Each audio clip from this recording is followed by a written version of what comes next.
Hi, this is Stacy Hyde with Envision Financial Planning, and we're back for another episode of Better Financial Health in 15 Minutes or Less.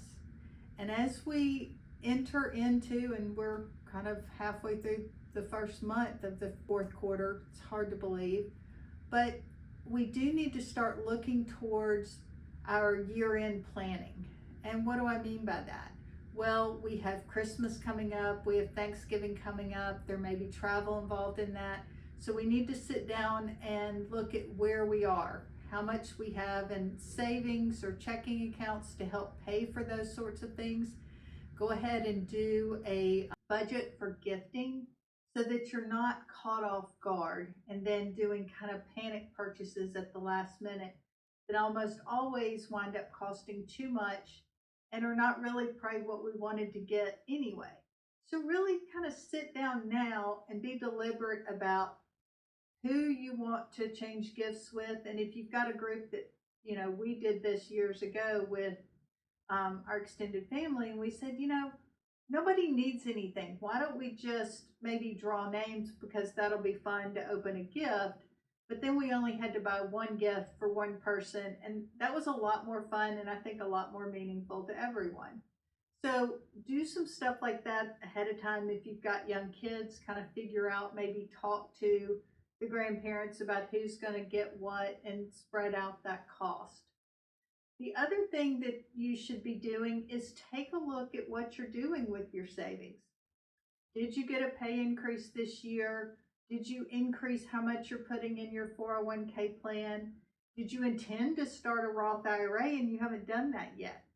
Yes, you have until you file your taxes next year, technically, to get that done for this year. But cash flow wise, it's much easier for most of us to come up with $7,000 if we do a little bit at a time rather than going, oh, I need that all at once. If you have access to a 401k, maybe you increase that 401k or start adding to the Roth portion of your 401k. I think that's really, really important to just sort of assess where you are. It's also a good time because we're 3 months into the year, we're 3 quarters into the year, and it's been a great year in the markets in spite of all the nuttiness that's gone on in our world. I think it's a really important time to look at your asset allocation, because if you haven't looked at it for a while, then it's likely that your large cap US, particularly your large cap growth US stocks, have gotten to be a much bigger percentage of your allocation than maybe you had originally set them to. Well, that means that it's time to rebalance. It's the old sell high, buy low, buy some of the value stocks, maybe add to your international. Although international has been on a tear this year, it's actually finally getting some performance from our international stocks. So it's important to look at that and rebalance. And particularly as you get closer to retirement, you may want to add, or I would strongly encourage you to add some fixed income into your portfolio if you don't have it there already. Because unlike fixed income 5 years ago, when people were getting mortgage rates for under 3%, and the savings account, we were getting excited if we got 2% on it. Well, now bonds this year have earned 5 to 7%, depending on what kind they have. So you actually can get a nice return on a safer portion of your portfolio. And as you get closer to retirement, those bonds not only provide income, they act as a shock absorber to your portfolio, meaning that when stocks get crazy, generally speaking, bonds hold up better, especially now that they actually have yield, have return in and of themselves. And so a good rule of thumb is, as you approach retirement, we would encourage most people to have about 40% of their portfolio in fixed income or bonds and money markets and cash. And pay attention to that. So you want to look and rebalance. Yes, it's hard to say, man, but I've earned 25% on my large cap growth stocks. Well, yes, but that's not always going to be the case. And Rebalancing means that you are selling high and you're buying low. You're buying what's not done as well so that you keep your portfolio in balance. And I think that that's something that's a really good idea to do this time of year. Um, while you're looking at your 401k contributions, getting ready for next year, that's a good thing to do. It's also open enrollment time. So it's time to make your benefit selections for next year.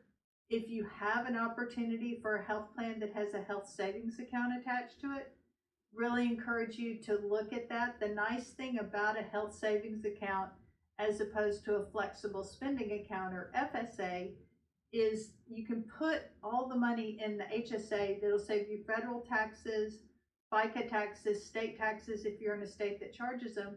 The money goes in tax deductible, comes out tax free, but the real magic is not using that money for healthcare, letting it grow. And then if you're one of the people we talk to all the time that really want to retire prior to reaching Medicare age, which is 65, if you're not disabled, then it gives you money that you can invest and tap that to use to pay for those years of healthcare coverage that you need before you're eligible for Medicare, which can be quite expensive.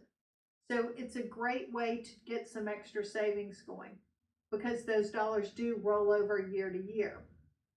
Also, if you have a flexible spending account and you've still got balances in there, it's a good time to schedule all those preventative health things, your colonoscopy, your mammograms, all of those types of things that you may be overlooking and overdue for. So it's a good time to do that as well, because those monies, you have to use them up in the current calendar year. So those are just some good hygiene things that you want to look at. If you've got maybe an old 401k, go ahead and get that. In most cases, you're going to want to add it to your current 401k to where everything's together. If you already have a rollover IRA, you want to combine it with that. You want to really streamline your life so that you don't have all these different logins. That reduces the chances that you'll forget an account and overlook it years from now.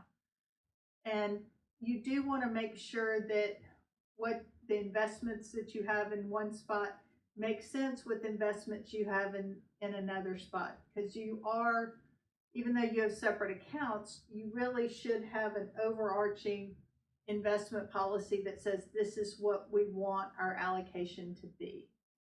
So just take a few minutes before we get into the craziness that is the year-end holidays. I think most people are coming back from fall break if they took that.